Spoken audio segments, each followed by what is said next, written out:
Hello, welcome back to Podium. Rich and Hannah here. And this is our last of the running event previews for the World Athletics Championships in Tokyo. Myself and Hannah have made it to Tokyo. We can confirm it's very hot out here. We just tested the conditions with a run, and you really feel it when you stop rather than actually when you're running. It's pretty sweltering conditions out here. But we have assembled a pretty awesome lineup for this endurance preview. Matthew Centrowitz, the Olympic champion from 2016, a double Olympic medalist, Nick Willis as well, joining us from the Olympic Games. And this really utilizing our new partnership with Tracksmith. And thank you, both of you, for joining. It's great to have you on. Yeah, thanks, Rich. It's a great honor to be a part of this. I'm excited. I want to learn from you guys about all of the new athletes coming through, but we'll throw in our 2 cents as well. Yeah, no, thanks for having us on. I was a little worried after I retired last year that I was going to be too disengaged with the sport, and it's been really nice kind of having some things along the way. Grand Slam track for the first one of the season, and then doing the flow track stuff this whole summer, the Diamond League season. So it's been kind of still fun, kind of being more of like I wouldn't say necessarily a spectator, but more of like maybe an analyst / like viewer of the sport. And I mean, I enjoy talking in general, and then you mix that in with the sport I did for over half my life. Like, easy sell for me. So happy to be here. Yeah. Thanks. I feel like the same as you, Centro. Like, if you're gonna let me come and keep watching athletics and then let me talk about it, like, that's great. Like, do you miss competing? Like, how do you feel? Sitting on the other side and working on it instead of competing.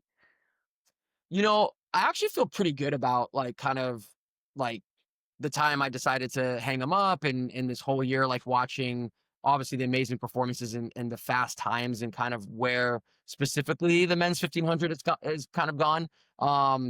Like, not to come off like, I don't know if it's bitter or like one era is better than the other, but like I definitely enjoyed more of the, like, you never know what you're going to get, like in the type of era that I feel like Nick and I were kind of racing more in. Here it's like, hey, at least you know it's going to be fast. You got to be able to run under 330. Like, it's more predictable, but it's certainly like a lot faster and a lot harder. And I just like the, like, I don't know, the element of surprise in the 1500 of like, it could be tactical. It could be, you have to train for like all different outcomes. And so. No, I think I'm with you, to be fair. And I feel like my era was more like 8:15 as well, like same as you guys. Yeah. And do you feel like, it shifted into more, we are going to start with the men's 15 anyway, but it has shifted into kind of a 5K 15 game. And people have had to change differently. They train differently. They've had to kind of address that. And that's quite different than what you guys cope with, really. Yeah, I mean, I would say like not even just the 1500 or even the men's 1500. Like, I would say if you're going to be a really good 800 runner now, you have to be like a very good miler. And if you want to be a great miler, you have to be a great 5K guy, and so on and so on. And so it's you're almost not even training for your event really these days. You're kind of training for the event up, like above your event, one distance up. And so like you have Donovan Brazier, who now is training and based in Flagstaff, like kind of like, again, like where distance runners would go. Bryce Hoppel made the move last year. It worked out great for him. Grant Fisher, he'll post his long runs as if he's literally like a marathoner, and he's a 5K, 10K guy. And so, yeah, I mean, that's kind of what it takes now these days to be successful in your event, is that you have to be versatile. Like, you have to be great in basically the event above your own event. And so, I wouldn't just say it's just in the 1500. It's across the board in all genders, all events. That's why we can run away and just talk about it instead and not have to do all that over distance. Yeah. Well, over distance work. Well, you say that, but Matt, I've been looking at your times for the marathons. You're almost in semi-retirement, aren't you? I mean, you're right. You're training for. What was your time from last year, and what are you aiming for this year?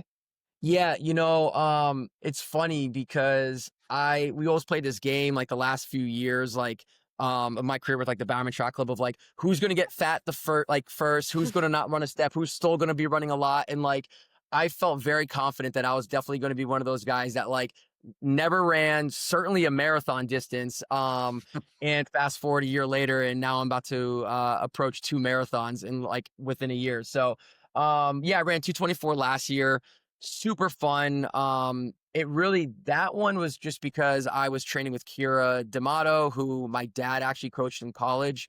And so when she moved to Park City, it was like one of those things where her and I could just kind of get together. I'd help her with her workouts, have a little bit of fun, like keep myself somewhat in shape before the winter in Park City, knowing that I was going to totally embrace the dad bod and not want to run on snow.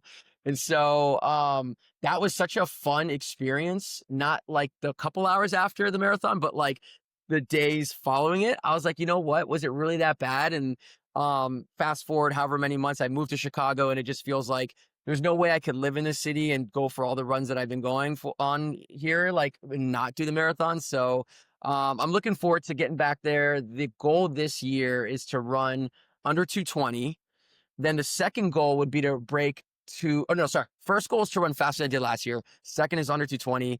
And then the third goal would be like breaking 218, which is probably the most ambitious of them all. But I'm kind of like having conversations right now with the guys over in the Chicago Marathon on like if I'm going to help out the top American woman again, which I'd love to do, but we're still ironing out those details, and there's still actually a good chunk of training, so we'll see. I don't want to like get too over the top on like what I can and cannot do yet. There's still a lot of time between now and the Chicago Marathon. So yeah, pretty impressive. You're not being tempted, Nick. Did you see his 10-mile tempo run he posted the other day? Sub 50. Oh, like I hate all these rubbish retired people. Like, be proper, retired. Are you not jumping in, Nick, as well? Why aren't you jumping? Unfortunately, I became what he said he was going to, but then didn't. My body totally went to waste. I didn't take care of myself, and then when I tried to get back into it, I just kept getting injured, just old man calves. But I'm on the way back. I ran 2 miles yesterday, so yeah, hopefully I can get healthy enough to get back into it next year. Nick has one thing going for him that I don't, where he ran later. Like you retired, Nick, at like 40, like 38? Like yeah, 39. I never retired. I'm still gone. Yeah, there you go. So the fact that he retired at 39 and I retired at 34, 35, like he had 4 years. So like I technically have to keep doing this marathon thing or stay engaged for at least 4 more years, because I just keep hearing a lot of guys that are older than me that once you get to 40, it's like that's basically your body type for like the next decade, from 40 to 50, and like there's not much you could do about it. So I'm like, all right, I gotta like stay engaged for at least another handful of years. All right, let's get cracking with men's 1500 meters first, shall we? And as things stand, it's Tokyo time, Wednesday, just gone 7 o'clock. We think Jakob Ingebrigtsen is going to be in the mix for this, so we'll just assume that he is for now. But where do we start with this? I mean, for over the last few months, have we got to a position where you could say that none of the Olympic medalists from last year are the favourites anymore? Niels Laros going into this as the one to beat at the moment? What do you think? Nick, you wanna kick it off? Yeah. I think Laros has to be the favorite because of his most recent performances, which are so impressive, especially for a guy so young. The way that he's closing the last 120, and he's doing that coming around the bend, running wide, and then just that means that he's feeling great. He's not even having to wait for the straightaway to go.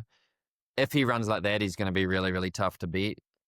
But there's something about being a favorite just makes it that much harder. You have to run more aggressively. You can't afford to settle in, and like you got to cover every possible move, and it just sets you up to not have the perfect style race. So if I had to take the field versus Laros at this stage, I'm probably going the field, but he probably has the best individual chance based on how he's going. But yeah, I'm not picking him actually as my favorite. I wrote down a list, and the 1500 was actually probably the one of the 2 events of all of the distance races, men and women, where I think there's going to be a big upset. And I think I read something that there hasn't been a repeat winner in the last 6 championships in the 1500 meters. So it's ripe for that. And I think it will come down to a person that doesn't necessarily have any expectations on them to win, and then they can come through and use an epic kick to win. So I'm actually picking Ethan Strand of the US.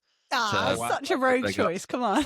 Yeah, I think that'd be a good place to start, though. I think if we sort of get into it from maybe the opposite way around to where we might do it often. So maybe start with your predictions, your top 3, and then we'll get into and why. then defend them. We'll attack you. So you can defend Nick, it. if you want to give your top three first, and then Matt, if you want to follow up, and then we'll figure it. Then we'll try and pick the bones out of it. So I've got Strand winning, I've got Harker getting second, and I've got Laros getting third. If you watched Laros's races the last couple of months, they're very, very impressive. But if you actually analyze the splits of what he ran in the last 500, 400 meters, the last even 100-meter kick, it wasn't any more those weren't any more impressive than what Strand and what Koech ran at the US Champs in their trials. But I was in the stands with 350 meters to go watching that race, and Strand got passed by 3-4 guys going into the bell, got totally in the box. So like, well, there goes his chances. But he threw caution to the wind and he went around the outside of everybody, made a huge surge down the back straight. If Centro and I had ever tried to do that in our time for our relative successes, we would have tied up the last 50 meters.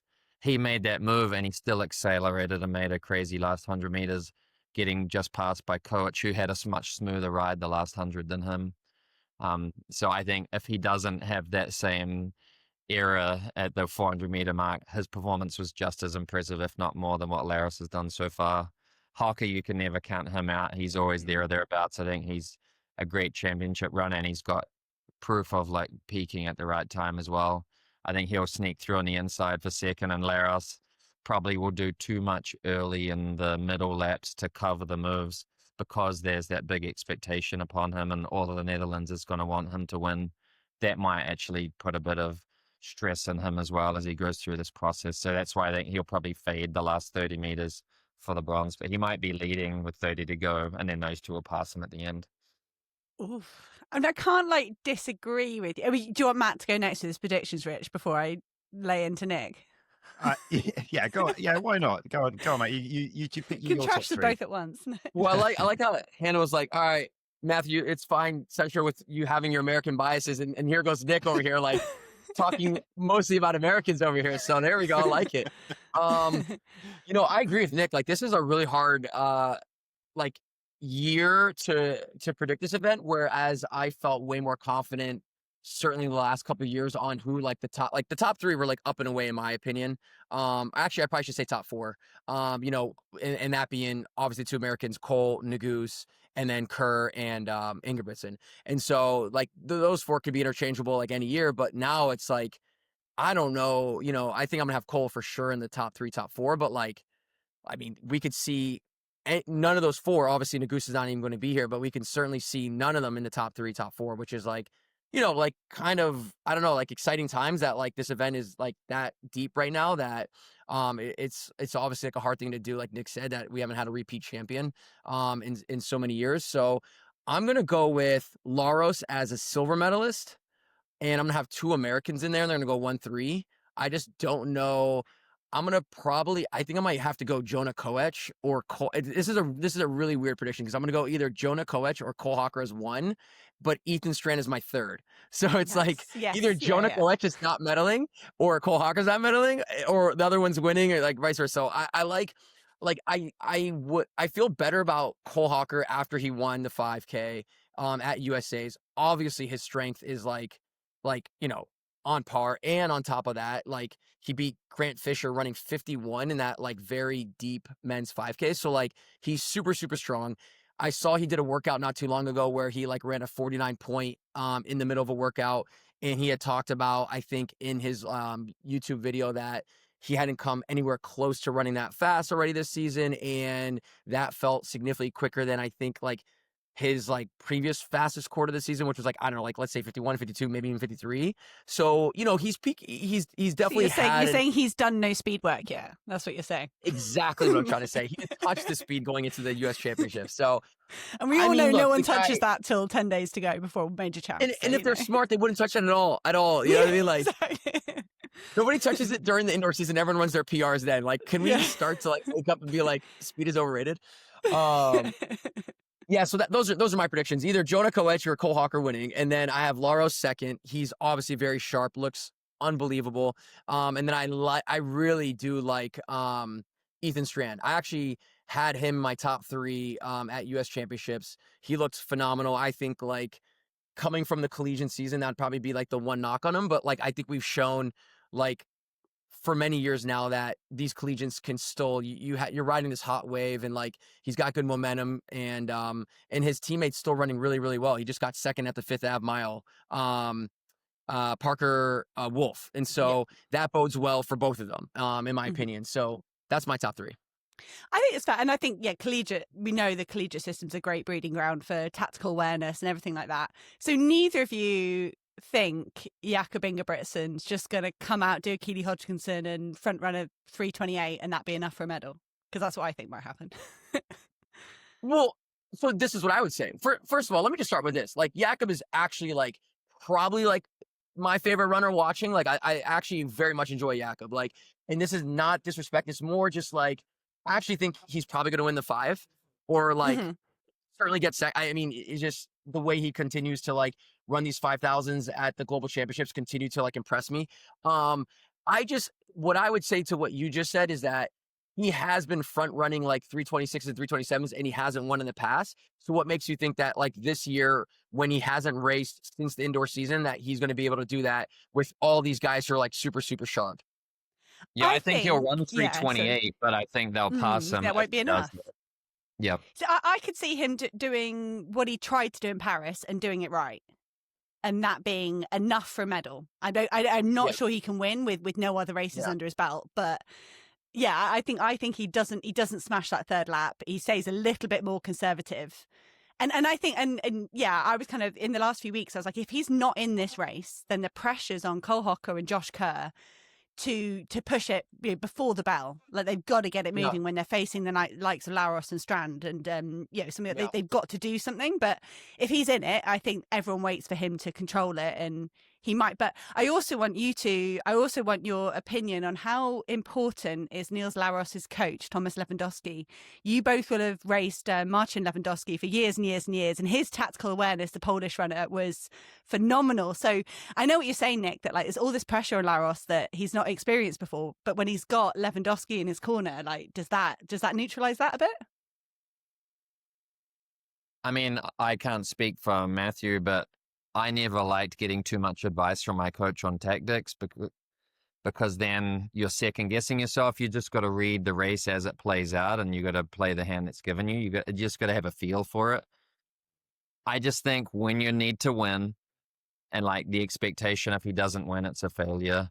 You either need to do what Matthew did in Rio and go to the front right from the beginning and control it, or you always have to be in a position where you can't get trapped. Morcelli in 92 Olympics is the best example of that. He was a clear favorite.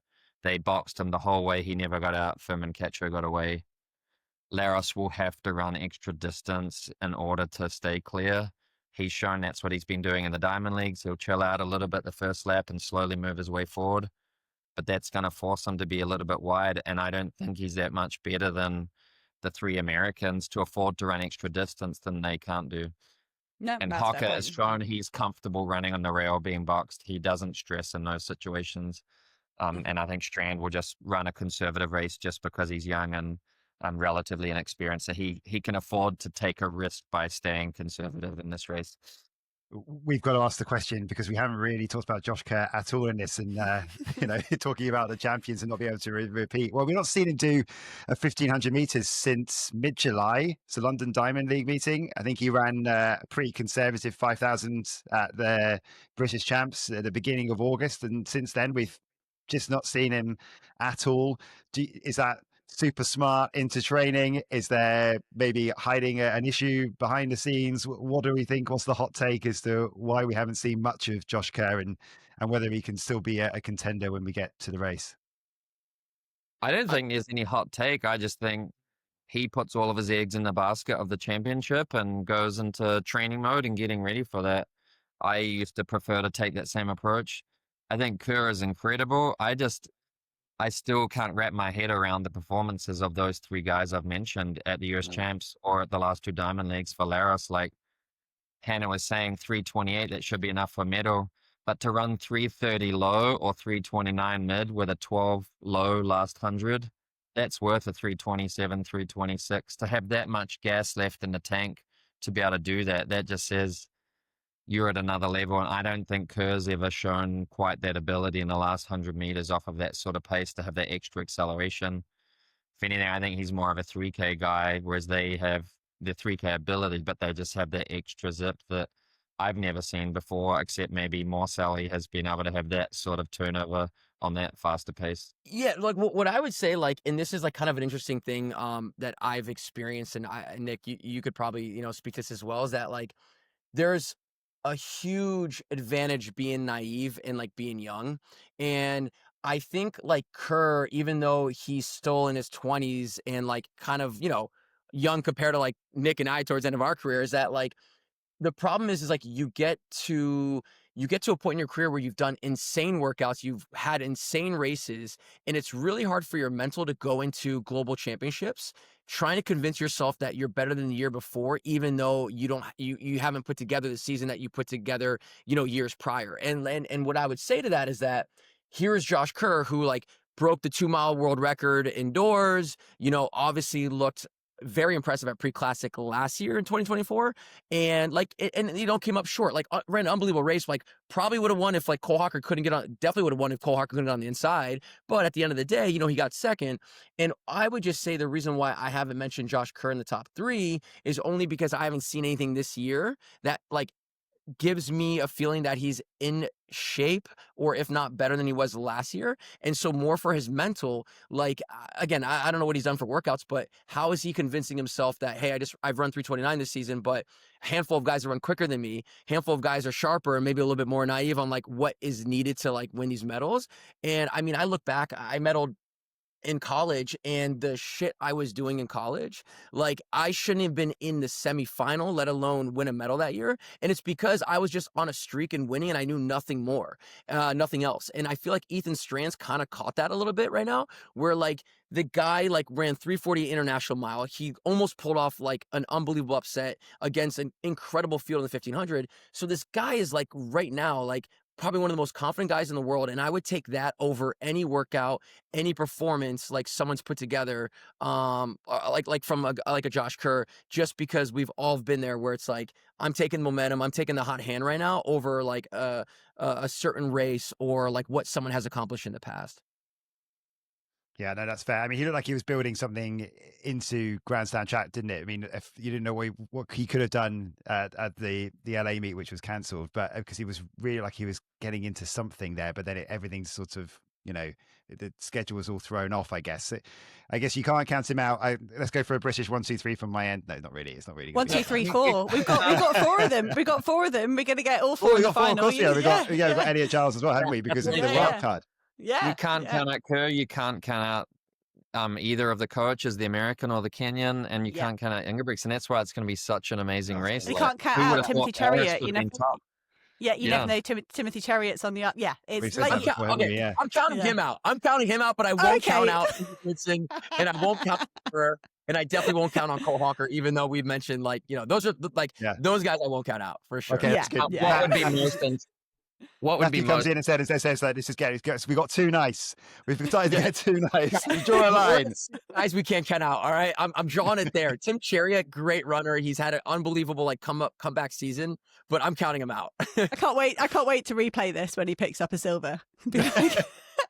Please do. I will go viral. Laros first, and this will start his hype video of me being like, I'm counting him out, and then it's like shows him just like doing some impressive thing in the last home stretch.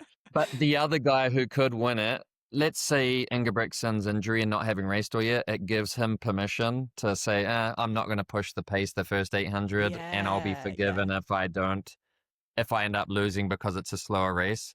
Ronald Chariot has always got a crazy last 100. But is he going to make the final? He's too erratic to even nail on for the final, especially with no time qualifiers.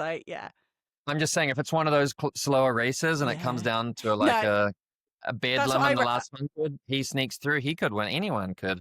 So that's what I wrote down. I wrote 3:32 or slower. Cam Myers, Ethan Strand, Isaac Nader. That's who I put if it was 3:32 or slower.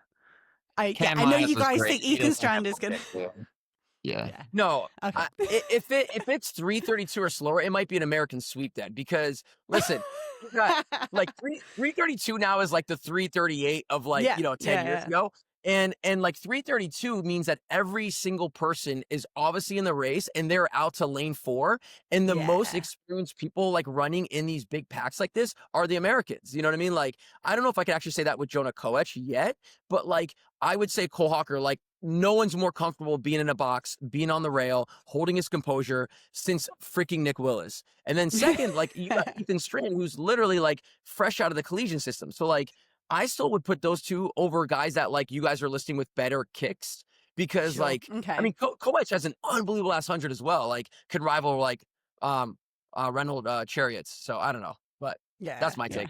This is why it's the best event. It is. This is why 1500 is the best event.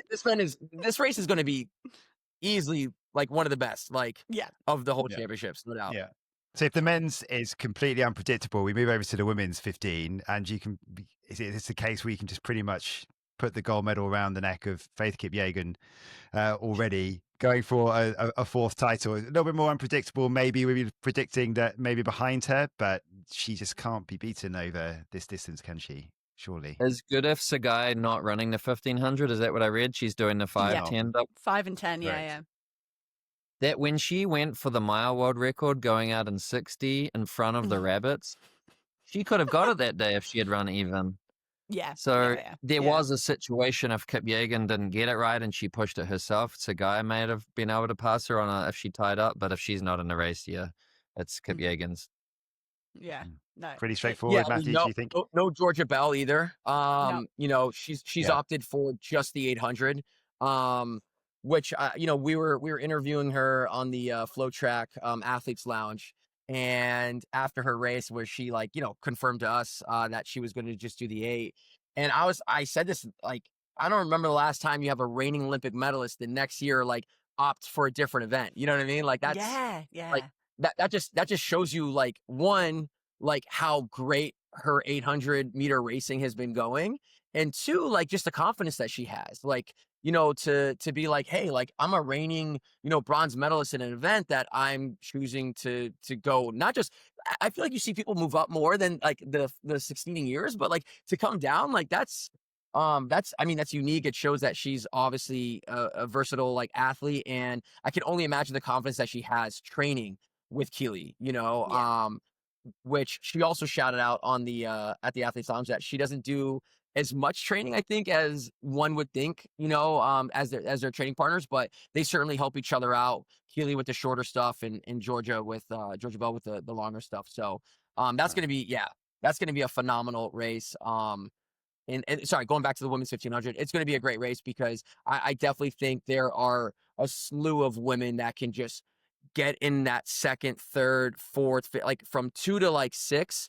There's like a handful of people that, you know, on any given day, I mean, we can expect it to be fast, and it's going to be fast at some point when Faith either just takes it from the gun or 1200 to go or whatever. But there's so many women that can run low 350s now in these championship races that, it like, I hope, and as much as I like watching Faith race, I hope they have a camera that will like catch the pack coming in, so we can catch all the dramatics that are going on right behind her. But it's hard to see. We got a production meeting later. We'll see what we can do.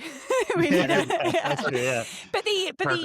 I think you're right, Matt. I think you've and I'm wondering, well, if you look back to Paris, it was like a 50-50 of the women that went with Faith and managed to hold on, and those that really struggled doing that. And I think I look at, you know, Jess Hull knows she can do that. You know, she's got the one anomaly for me in Zurich in the Diamond League final where it didn't work, but I think she'd probably revert to the fact that that's been fine. In the last 18 months, she can go for it. Daribi Wolteji, I think, shouldn't be scared of that pace. But then, you know, Nikki Hiltz, I think Hiltz should be intimidated by that pace. I don't really want to see them go and try and run, you know, 349, 350 pace. I don't think that's going to suit them. Nelly Chepchirchir is also, she's on a massive winning streak, but she does that by holding back. So I think Chepchirchir, if she goes for it, I'd be worried that she wouldn't medal either. So I don't know if only Hull and Wolteji can go with it. Does everyone else try and pick off pieces, or do they just kind of go, it's a world champs final, I got to go faster than I've ever gone before? Jess Hull's for sure going with it. Like Jess Hull, like she hasn't got another setting, has she? She's only got one. I know she will go with it too. Like Jess has like shown to go with it. And I mean, I think back about her race at Monaco before the Olympics last year, where like that was a huge turning point in her. And sorry, I shouldn't speak for her. I don't know if it was or wasn't, but for me watching her, it was a huge turning point because it like, if you go back and watch this race, it almost like she's sitting behind Faith, not even knowing how fast they're going, like that they're on world record pace until she glances at the clock with like 300 to go. And then it became this thing like, oh shoot, like, can I even hang in it? Like, I feel like if no one like told her how fast it was, or she didn't see the clock and it was like a workout, I bet you she ran like 3:49 that day, 3:50 as well. And so, Jess is fearless. She's obviously also very, very strong. She can move up and run a really, really good 3K, 5K. She definitely trains for this type of these type of races, with Faith being as predictable as she is. And so Jess will go, and I agree with you, Hannah. Like, it is the reason, like I look back in 2016 with Laura Muir, who went with Dibaba, and I thought to myself, like, Laura Muir could have locked up a medal for sure if she probably didn't get like super, like, I don't want to say greedy, but aggressive, like on the backstretch. And so like, I do think there will be medalists in this race, whether it's 2 and 3 or just 3, who played a bit smart and pick up some carnage. Yeah. Well, it was Jenny Simpson, wasn't it? I always used to think Jenny Simpson used to have blinkers on in that last 600. She'd ignore what anyone else was doing and empty her tank. Yeah, and like that takes some discipline. And I think that I don't know about Nelly Chepchirchir. She seems to read the races perfectly. Yeah, and I think she's someone that could have an amazing last 200. Yeah, Nelly, I've been watching Nelly most of the season, and Nelly just looks so, like, her form is just so smooth. She looks effortless, but I would say the way Nikki looked in the last Diamond League, I'm giving Nikki the nod over Chepchirchir. Nikki also has raced, a lot of times here domestically.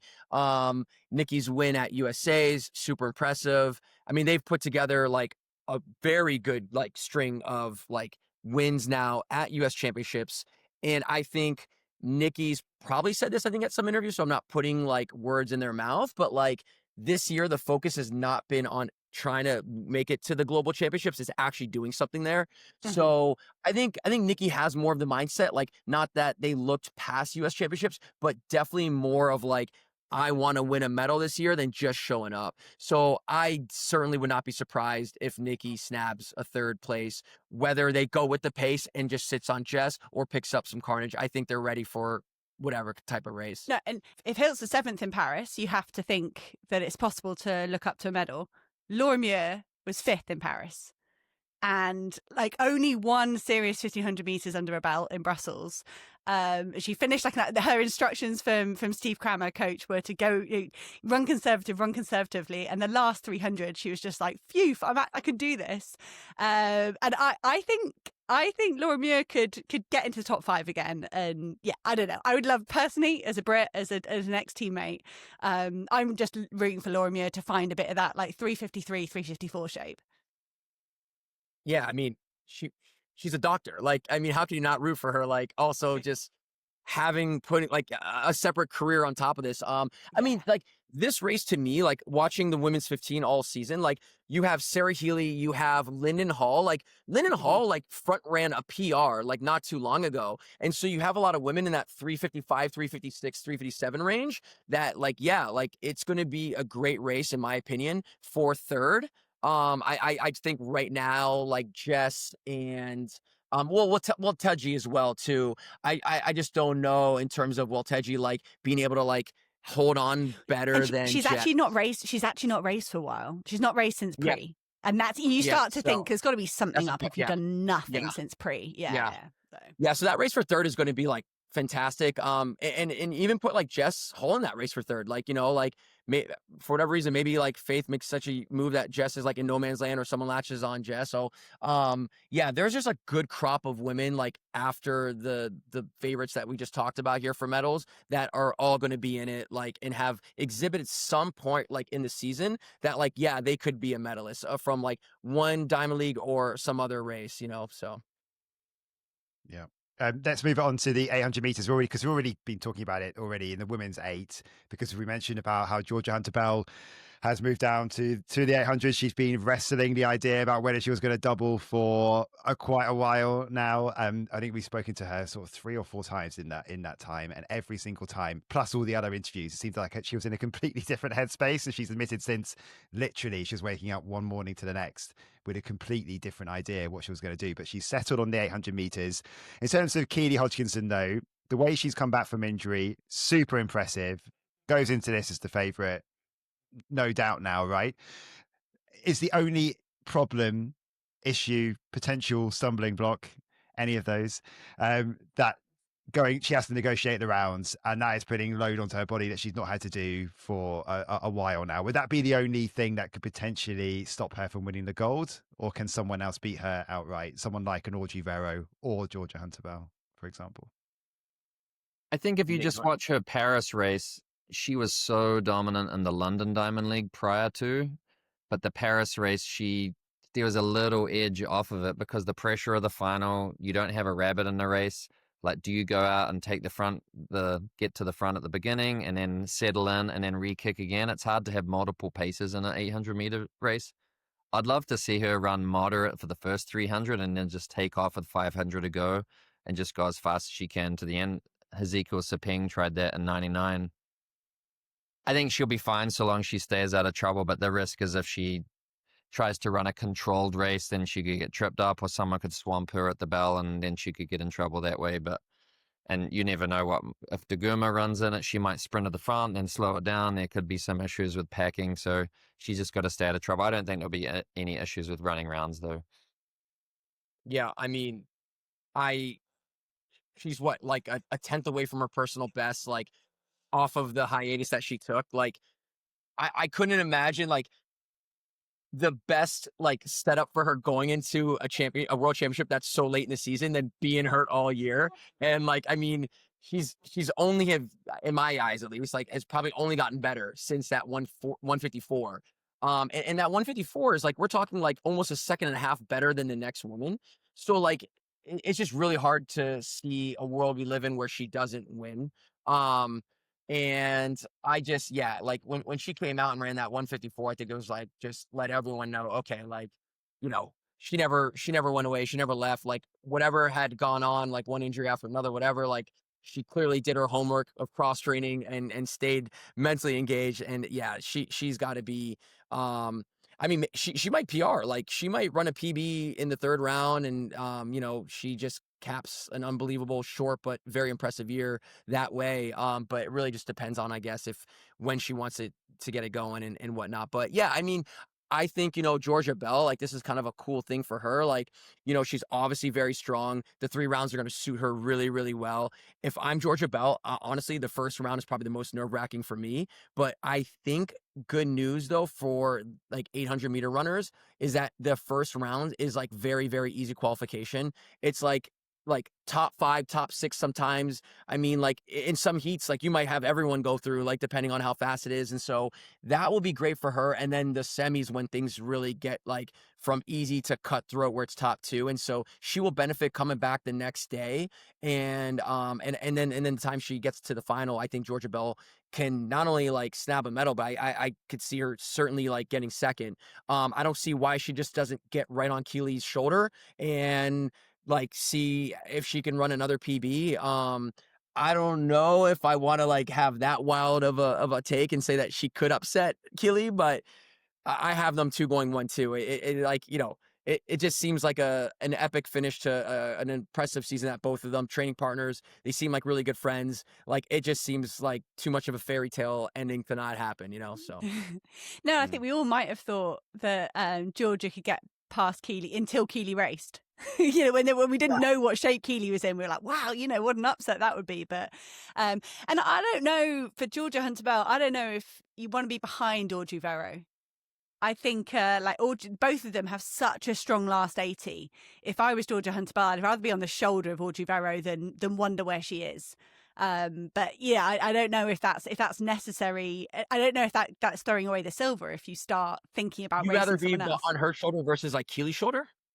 Yeah. I think I'd rather, really? if I was Georgia, because I just think if you're not going to beat Keely, you've got to make sure you got the best tactic to beat Audrey Vero. And I'm not sure the best tactic to beat Vero is to beat up Bikili. I think the crowd played a massive part in that Zurich final. I think Georgia. I think Georgia may have got Audrey Vero on the line if it wasn't for the crowd that day. Setting. Yeah. Yep. Yeah, because Georgia had all the momentum, and I just felt like Vero could just find something else from that crowd. And she admitted, Georgia, after it, that she knows what it's like to be in front of a home crowd and the difference that makes. That just added that few percent. And Georgia ran added 3 rounds in 4 days. So like that's a time trial right there. So the fact that George Hunter Bell is like that close, they're basically, whatever, a 10th, 100th of a second away. Now you add in 2 rounds before that, like the nod goes to Georgia. You know what I mean? Like in my head, no doubt. And Georgia ran 3 of those turns in lane 2. So that's a 154 if she can run only 800 meters. But that's the key. There's no guarantee she'll get a clean race in the final. So it's going to come down to who can get a clean race. Whereas stride is so long that she's also going to need a steady pace. If it's a stop-start, like often finals can be, that can really be hard for someone with that longer stride to get back into rhythm. Whereas Hunter Bell, she can manage any type of race. Yeah. There's never been a British winner in this one, and never been a British winner. And I think maybe finally we come very close before. Couple for Keely, once for Kelly Holmes. This is probably going to be the one this time. Hopefully, maybe a 1-2 as well. We'll see. Let's move to the men's 8, because this one's it's been exciting all the way through the year, hasn't it? And maybe Marco Aropa's maybe sort of dropped off a little bit from where we saw him over the past year or so, in terms of trying to keep pace with Emmanuel Wanyonyi, who seems like he's just a little bit ahead of everyone else at the moment. But again, I mean, this could be a fantastic race, couldn't it? I mean, it's another one that's pretty difficult to call, wouldn't you say? Kind of similar to the men's 15.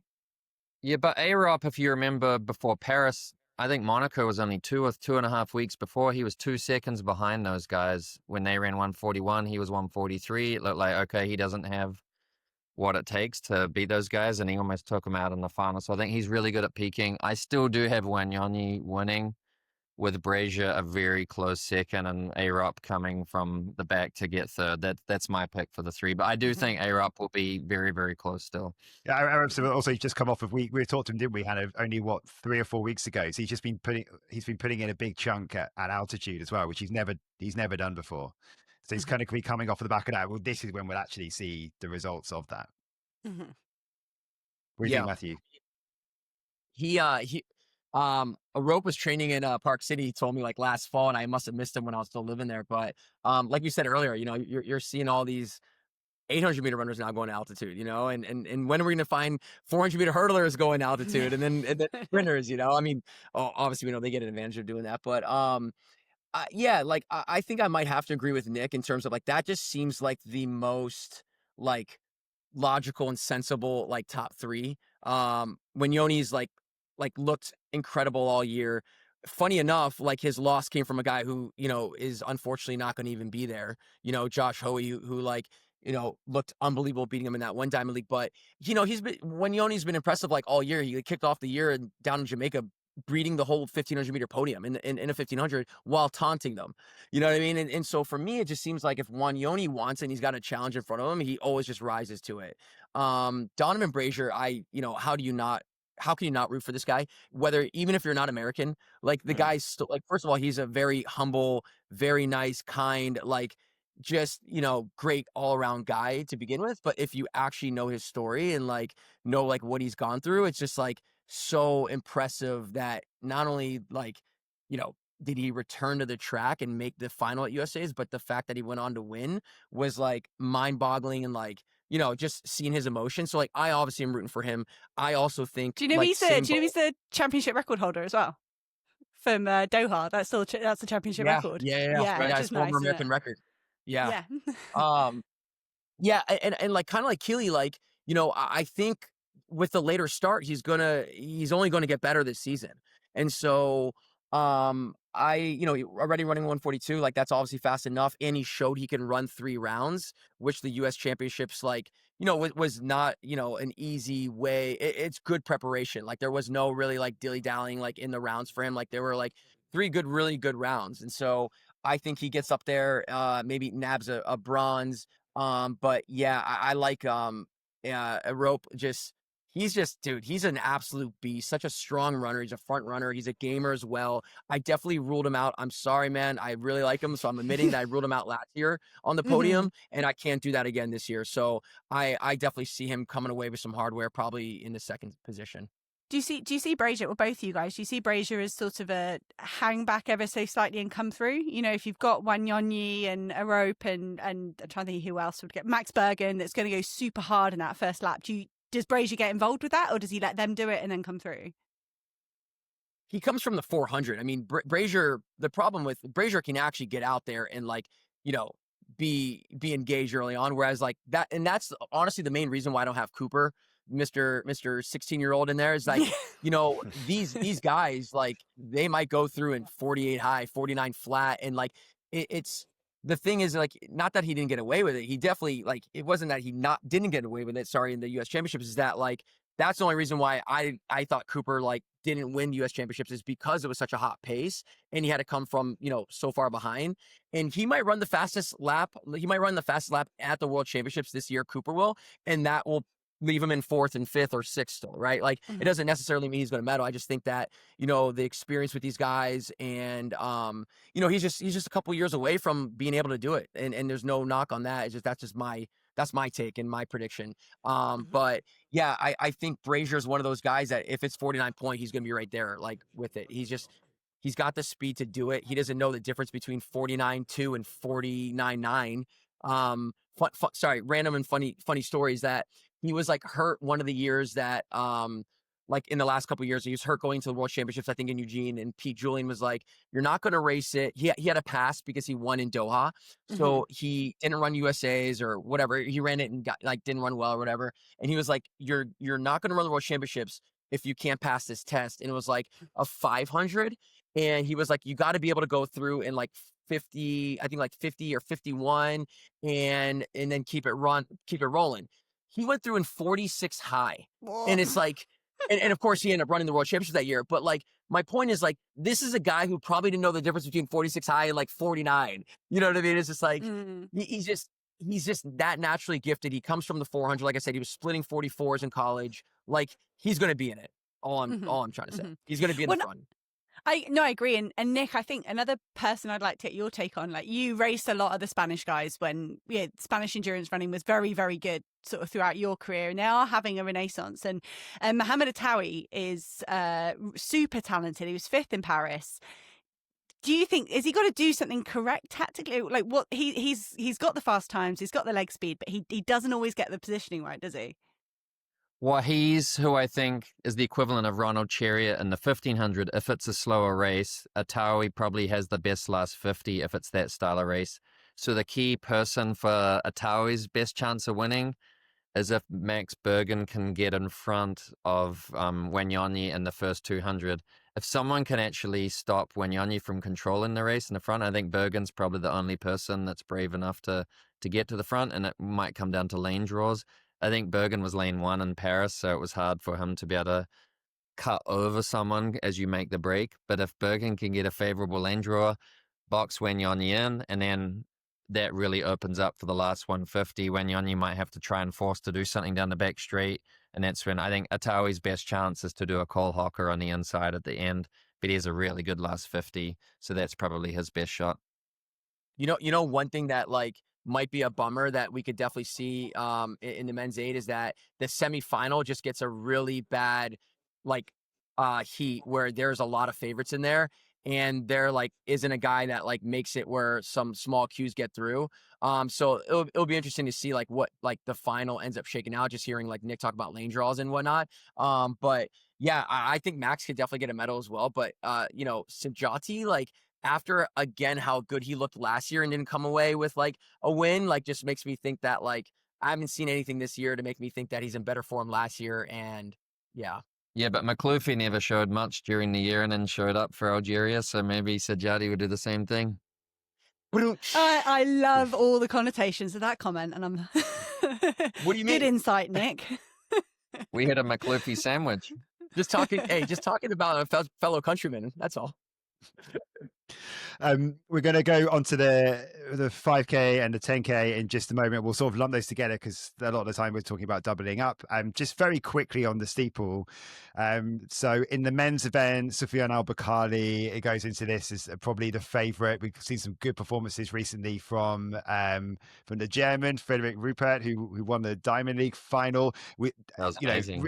It wasn't it? It's been really sort of good to see Lamecha Gamer come back from that horrible bang of the head for last year, but it took a long time to come back. But I just want to mention before we won't go deep into this one, but maybe Japan's best chance of potentially of a medal here in Ryuji Miura, because I mean, I think he's third on the world lead list this year, and he's sort of been in the mix. And I like watching him run. He's quite a fun runner. He's quite sort of short, compact, and he'll have the crowd behind him. And that this is what, from the 3,000 meters upwards in those kind of distances, this is what the Japanese fans have come to see. No, I was going to say, like, Miura, I could see Miura leading this. And, that's what Guillaume has done for years and years, has tried to lead it and shake off El-Bakkali, and he's failed. And I unfortunately, I think Miura, we won't be able to hold on for the win, but I think, he could bring some real atmosphere.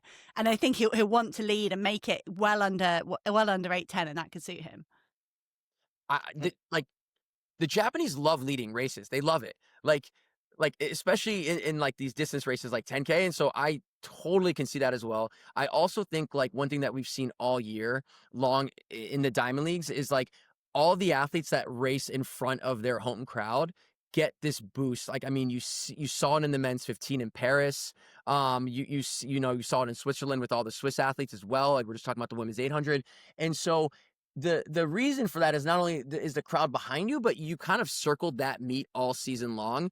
And so you got to know that he knew these world championships were coming up years in advance. This is something that he's clearly been gunning for. Like, it is like it's as big as the Olympics, even though it's the world championships, and it should be everyone's biggest race of the year. But like, it's almost in some ways that like this is all he cares about, right? This is like do or die. I definitely think he gets the boost. Is it good enough for a win? I don't know, but I would love nothing more. The crowd would absolutely, this would be like the race of the meet if he somehow pulled out this win for sure. So it should be very exciting. The crowd is going to like totally get into it, and that will be one of the more electric races to watch for sure. Yeah, and this is the first race where the heat is going to play a factor as well that we've talked about. The 8 and the 15, that's a non-factor, but being a local, being able to acclimatize best to these oppressive conditions that it's going to be in Tokyo, that could be a factor as well. But I think that's in El-Bakkali's favor. Being in Morocco, he can handle anything. Yeah. Unfortunately for Rupert, I don't know how the German humidity is, but well, he's probably up in St. Moritz, I would bet. But we're not talking about Kenneth Rooks as well. He almost won it and stole the race in Paris last time. He doesn't look in shape. Come on. No, he is. He's just been helping his training partner. He's just been helping out. I have all faith in Rooks pulling it out when it comes to. I hope so. And yeah, I mean, his performance in Paris, that's what gets me excited about Rupert. And there's the other German guy, Bebbendorf's like looking pretty good. It's like, yeah, I think what Kenny Rooks did last year like shows that it's not just the women's side where you can have people punching through for surprise medals. You can have it on the men's side as well. But I'd love it if he's there and he unleashes a 400 like that again, because it was chaotic. But isn't this wonderful. crazy? We're not mentioning a Kenyan in the steeplechase. Yeah, it's nuts. Damn the road money. That's what. We just haven't got any. After so many years of dominance, they just can't hack it. They can't hack it at the minute. In the women's event, Winfried Yavi is going into this as the favourite again, like so kind of mentioning a Kenyan athlete who's representing Bahrain instead. But she's a class above really in the women's. Faced Cheretich as well. Want to mention, I guess. Do you see Yavi just easily winning this one? I do. She's not very confident at front running. I think if she was confident at front running, I'd be 100% confident in her win, because I think she can run away from everyone. But she's reliable in a sprint finish as well. I think her ceiling's higher. I think she just arrives on that last water jump fresher than everyone else, and then she can turn it on and sprint away from everyone, I think. Let's go to the 5,000, 10,000 meters then. And we'll start with men. Now, we have sort of talked about some of these guys already, of course. We've talked about how strong Cole Hocker looks We've talked about a little bit about Jakob Ingebrigtsen and what kind of shape he's in. If we go with the 5,000 meters first of all, then I mean Jakob Ingebrigtsen won the last 3 global titles, but the fact that we haven't seen much of him. He's obviously been injured. He's been putting in a massive block of training. Is this maybe the longer distance? Maybe the one where he look a bit more like the Jakob Ingebrigtsen, despite the fact that he's missed so much competition? Would you expect him to be stronger in the 5,000 than the 15? I think that he's going to be equally as strong in both races relative to his own ability. I just think he's a sitting duck in the 1,500 if he's out the front. Everyone's just following him with a target on his back. But in the 5K, he actually has better speed than everyone in the field, other than maybe Cole Hocker if he ends up making the final. So the combination of his strength and being one of the fastest guys, it just makes him unbeatable as a 7:17 guy in the 3K. Like, these 5K races are basically 3K races anyway, if not mile races. So this is Jakob's to lose regardless. He wouldn't show up if he wasn't in great shape. And so I have every belief that he's going to come and, as Matt said, he's my favorite guy to watch. If he's on TV, it's must-watch television, and I can't wait to watch him step on the line again. Yeah, I mean, I think like the 2 Americans, like Nico Young has put together like very impressive. He looked unbelievable at the U.S. Championships. And in both races, the 5 and 10. I think like Cole Hocker, as much as I want to put him, I think his performance in the 5 at USA's make me like him more in the 15 than in the 5K itself.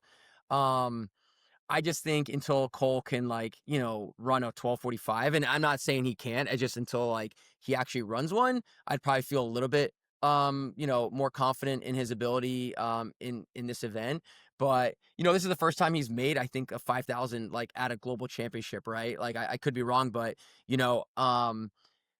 I don't know. Maybe he surprised himself a little bit in that race as well. And so, but yeah, Ingebrigtsen, he's been posting some cryptic stuff on social media. His YouTube series is like, like he's not coming here to like get his butt kicked. He loves racing, and I wanted to say this a little bit early in the 15, is that like, even though he hasn't had the season he's like obviously wanted, and he's come back from injury, I love at least the fact that he's not shying away from the global championship. So like, hats off to him for like, still showing up and not just showing up, but doing both events. So I like him to win. I mean, Grant Fisher's my boy. I trained with him quite a bit when we were both living in Park City, and then obviously at the end of the Bowerman Track Club years. He had a little bit of a hiccup earlier this season as well. I think he missed the Philly Grand Slam meet. And I think, again, that also kind of like bodes well for him, just like having that down week, even though, it probably didn't change much of his fitness or the whole outlook on the year, but he did those Grand Slams early on, and it was kind of nice to probably have a little bit of a breather. So I like him also coming into this meet. He's poised. He finished with 2 bronze medals last year. So obviously now he kind of made that jump from like, hey, I won a medal. Now the next jump is winning. And I mean, he's definitely worked on his kick. It's looked really, really good this year. It's just, is it going to be enough to take down Ingebrigtsen?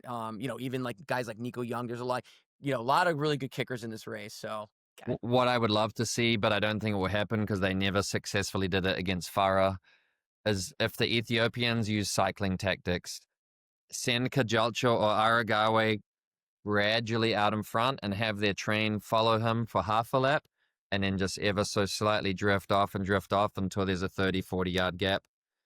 Ingebrigtsen is the only one strong enough to then cover that move, but then they could sit on him and then outkick him the last 200 meters. So I just wish that they would work together. Unfortunately, they always shoot each other in the foot, and they are the ones that end up covering the move of their compatriots, and they just make it an easy ride. First for Farah, now for Ingebrigtsen as well. I honestly think both of the Americans would go with that. I think like Grant, the best thing about Grant Fisher over the last couple of years is his positioning. Like, go back and look in Paris, like all 25 laps in the 10, I think he was in the top 3 like the whole way. Like, you know what I mean? Like he like continues to put himself in the best positions early on and stays there for the majority of the race. And he like obviously is strong enough now. Like, he could probably break 12:40 in the right race. At least I'm sure his confidence is in a place where he thinks he could run under 1240. And so I don't think he is shy away from anything that the Africans would do, unless it was like some surge that was like out of control, that like, because Grant's a very like even keel, level-headed, very smart runner. And so is Ingebrigtsen. Like Ingebrigtsen would, like, he wouldn't respond right away. He would slowly close that gap.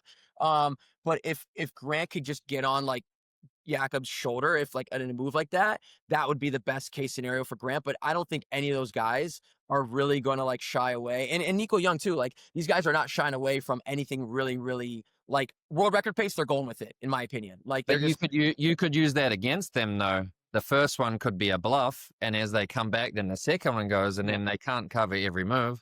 Yeah, Farah always hung back, and none of the moves, they were all bluff moves, and it was just easy for him to just chill and let them waste their energy. But if they actually came up with a plan, it gives them a good chance anyway. Otherwise, they're fighting for 7th, 8th, and 9th in the last 200. No, I totally agree. Yeah. And that's the difference between the 15 and the 5, is that like Ingebrigtsen, like, he knows a lot of these Africans in the 5. Like, it's not a lack of respect, but they just like, they can't help themselves. They'll take it at some point. Whereas in the 15, they would wait till like the last lap. Like if Ingebrigtsen didn't take it, you know what I mean? Like everyone would literally wait, like at any point. Whereas in the 5K, it's like, all right, after a mile, like people are like, okay, we're going. Like, I don't care if Ingebrigtsen's in this race. Like, I'm going. No, and it's exactly the same as Mo, isn't it? That someone will make it fast enough in the 5K that it's not going to be stupid. It's not going to be stupid slow. It always ends up between 12:50 and 13:10, and that's fine for Ingebrigtsen. I just wondered, do you think Grant Fisher, Nico Young, do you think they need it more towards the 12:50? Would you see either of them making it a bit fast if it was, you look towards that last mile, that last 2K?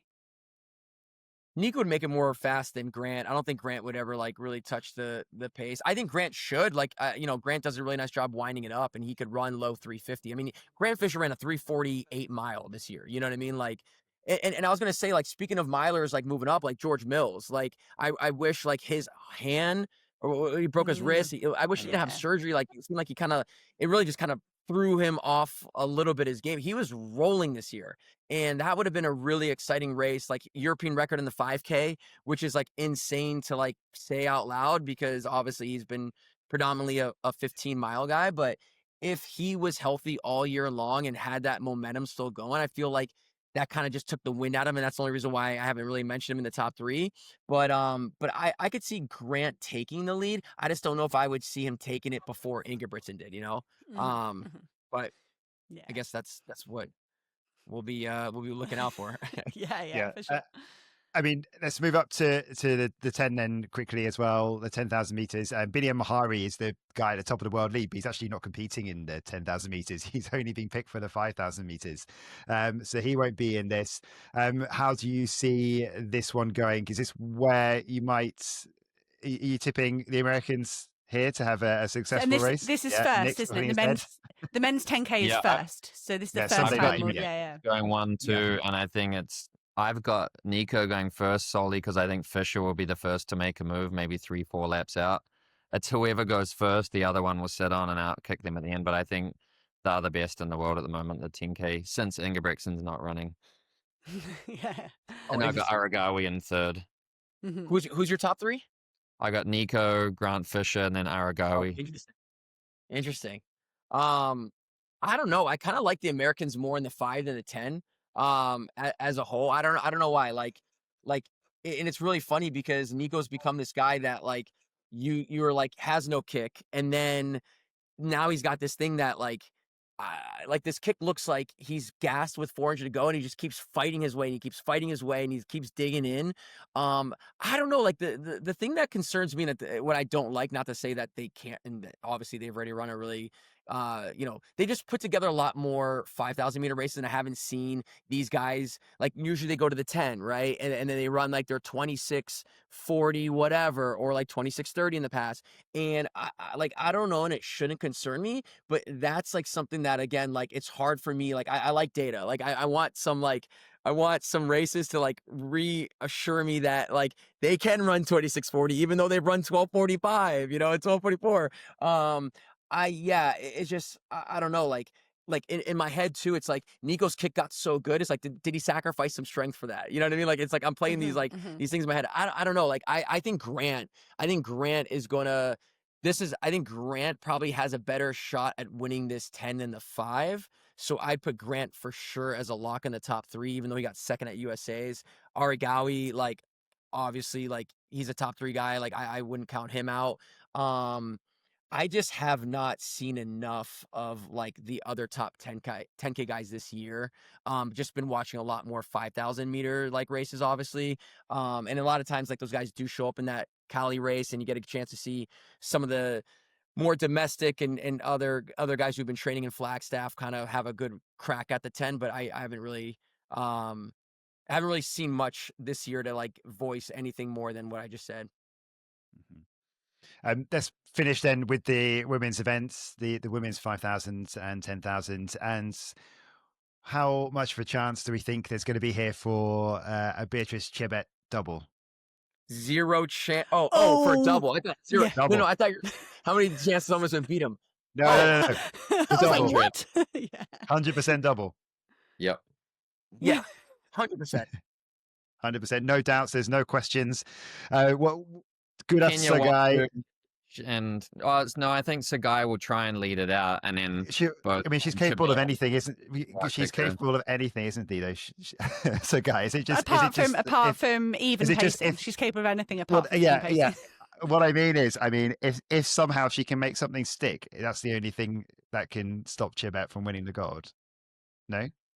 Sagai has the capabilities of doing something crazy. I don't want to get off the women's 5 and 10, but I'm curious on who you guys think is the most dominant to least dominant out of these 3: Chebet, Faith Kipyegon, or Keely Hodgkinson in their events. Because Chebet, like I want to say Chebet actually might be the most dominant of the 3 from what I've seen. And here's the hard part though, is that there actually are so many women behind Chebet. Like when Chebet broke the world record at ran 13:58 or whatever it was, there was like 4 women like with 300 to go, 3 women, 300 to go. Like it's insane, but she still pulled away with ease. And it was like not like any type of like hesitancy of like who's going to win. Like I felt so confident, even though there's still 3 women there. I just think Chebet has looked unbelievable like all year long since Paris last year. She just has this so like easy look about her. Her stride is like just, I don't know, man, some of the best running form I've ever seen. She just, I just like Chebet. She just, it to me is like a no-brainer, probably the biggest lock of the championships. My only argument to that is I think if they raced each other head to head multiple times a season, you would give Kipyegon a chance at beating Chebet at the longer distance. You'd give Chebet no chance. Well, I actually did think she had a chance to beat her when they did race in the 15, but she was way off. So that gave proof. So in certain types of races, Kipyegon may be able to beat Chebet in a longer race, but they keep to their own sort of specialty during championships. So we will get. But Kipyegon's in the fight. She's going to be in the 5K in here in Tokyo. And I think you put to your point, Nick, I think Faith Kipyegon, if it's 14-15, Faith Kipyegon could outkick Beatrice Chebet. You're right, Matt. Chebet's kick throughout the whole Diamond League season has been insane. The first one in Rome when she dropped like a 26-27 last 200, and you're like, but you're saying yeah. But I think she can't rule it. She can't think she can outkick Faith Kipyegon in a tactical 5K. I mean, like, correct me if I'm wrong, the women's 15 goes first and the women's 10K goes first. So they're both coming back in the 5. Yeah. So the reason why I like Chebet doubling is because of that reason.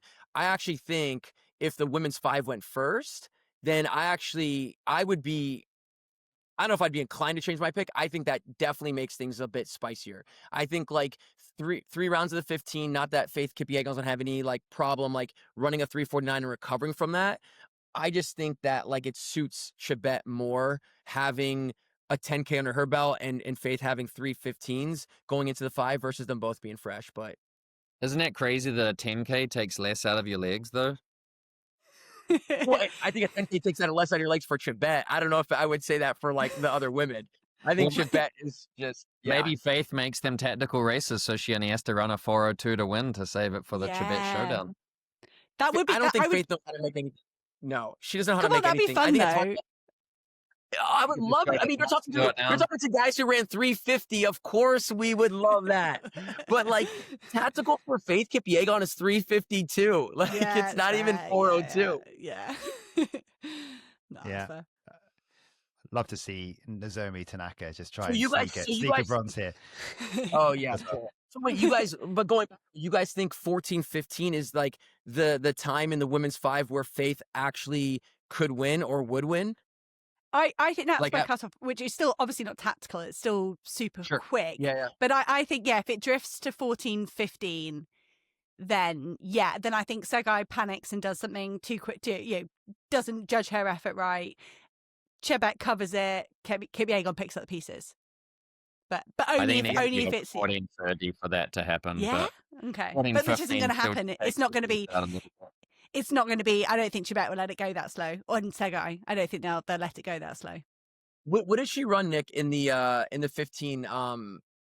What was it at Brussels? Where she run that 15 again? Was it Chebet? Yeah. Was it Lausanne? No, was it London? I'm on it. 53.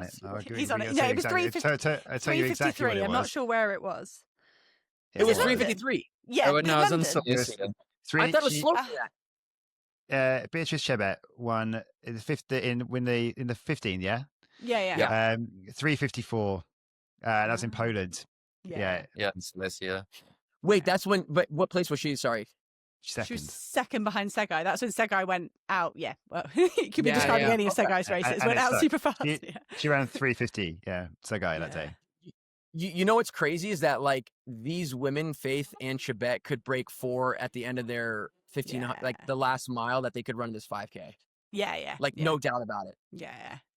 No, it's I would venture to say like Chebet is so damn strong that like that's why I'm asking what she runs like 354. Like she could probably come close to her PR at the end of like her 5K. Like if it ends up being tactical, you know what I mean? Like if she needs to run that, which is like insane. Like I would love to see that type of race more than like a 13:58 race. Like I would love to see them both run like 3:56 for the last 1500. You know what I mean? Don't discount the weather being a factor for the tactics. When it was in Osaka, remember Matt Tegenkamp got 5th, almost won it. Legat got the double. The races will be impacted by the humidity in Tokyo, so people may be less willing to push the early pace. But like, point. You think, but like training in the Rift Valley, like you got to be like you're fine with that. You think that's not humid though? It's not humid. I think that's the humidity is the thing. Even when you guys mentioned, a rock being up in St. Moritz, like it's not humid. Like there's it's just hot. Yeah, it's just hot and dry. Like there's difference. No, yeah. Well, it's not humid in St. Moritz either.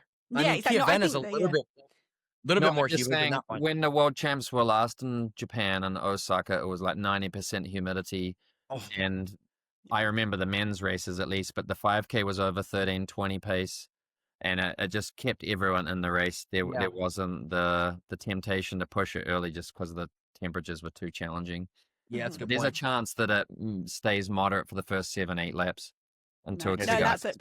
Paula Radcliffe was banging that drum for the marathon, for our marathon preview as well. And then she said after we finished recording, she said actually that training in the dry weather in altitude is not going to help you for the humidity.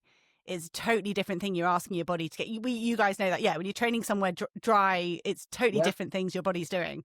The men's winner in Osaka, the men's winner in the marathon in Osaka was 2:14 at the time, and he won by like 2 minutes because that's how challenging the humidity was. Yeah. I mean, hey, humidity is altitude. It's the same effect if you train at sea level and then all of a sudden the race is at 7,000 feet, like you're gonna suffer. You know what I mean? Like you never touch humidity and you go to humidity, like you're gonna like it's not the same. Like poor man's altitude. 100%. That's why a lot of them have already been in Hawaii or up in Japan getting ready. That was the only reason why I got FOMO. It wasn't racing at the Worlds anymore. It was to do the training in Hawaii prior. I wondered why.